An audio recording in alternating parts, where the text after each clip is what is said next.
یمن کے علاقے پر ایک سیاہ بادل چھایا ہوا تھا۔ قوم عاد یہ سمجھ رہی تھی کہ اللہ تعالیٰ نے گزشتہ سالوں کی خشک سالی کو دور کرنے کے لیے یہ ابر باران بھیجا ہے۔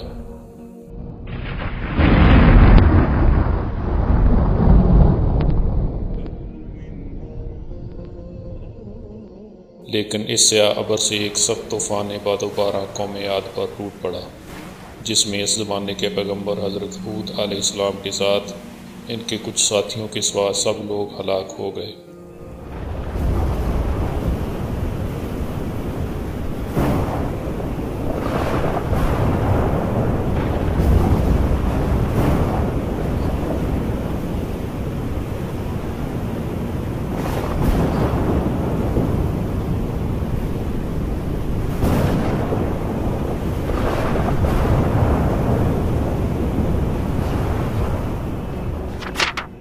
قرآن حکیم میں بیان کیا گیا ہے کہ بسم اللہ الرحمن الرحیم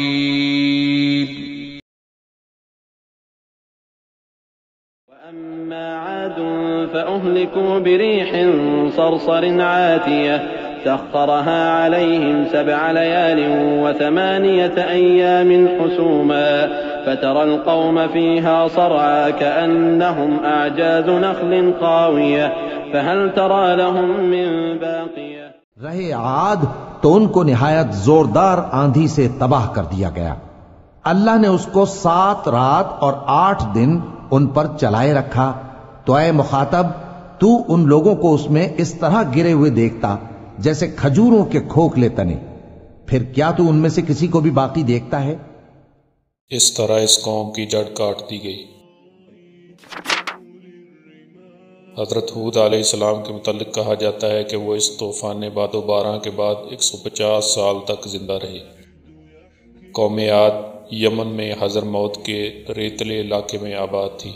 یہ لوگ طاقتور، متمدن اور متمول تھے، مگر انہیں نعمتوں کی قدر نہ تھی، اور وہ اپنے ساختہ و پرداختہ بتوں کی پوجا کرتے تھے۔ انہوں نے موسم سرما اور موسم گرما کے لیے الگ الگ اونچے اونچے محل تعمیر کیے ہوئے تھے اور امیرانہ ٹھاٹھ کی زندگی بسر کرتے تھے۔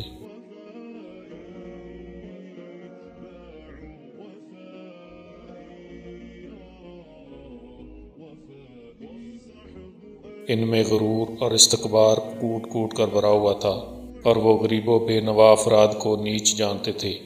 ان کا پندار تھا کہ ان کی یہ دولت اور عمارت ہمیشہ قائم رہے گی، اور ان کے اونچے اور مضبوط محلات انہیں موت سے بچائے رکھیں گے، مگر ایسا نہ ہو سکا، اور خدا لم یزل نے ان کو ان کے غرور کی سزا دی۔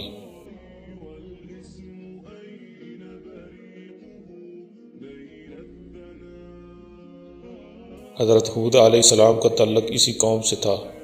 ان کے والد یا جد اعلیٰ کا نام عابر تھا، جن کا شجرہ نسب قوم عاد کے نسب سے مل جاتا تھا۔ کہتے ہیں انہی سے عبرانی نسل چلی۔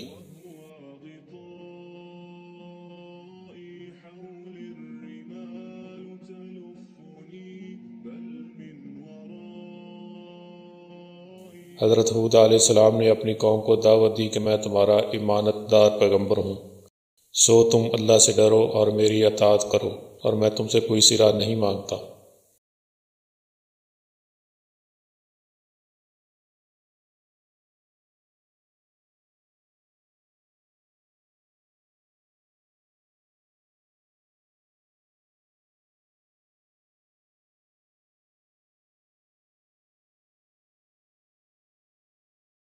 بہرحال حضرت ہود علیہ السلام کی یہ مساعی بہت نمایاں رہی، اور ان کا اشرافیت، تحمل اور غرور و تمکنت کے فتنوں کو دبانا اور شرافت اور رافت کو عام کرنا کوئی معمولی کارنامہ نہیں تھا، مگر قوم نے ہدایت قبول نہ کی اور اللہ تعالیٰ نے ان پر عذاب نازل فرمایا۔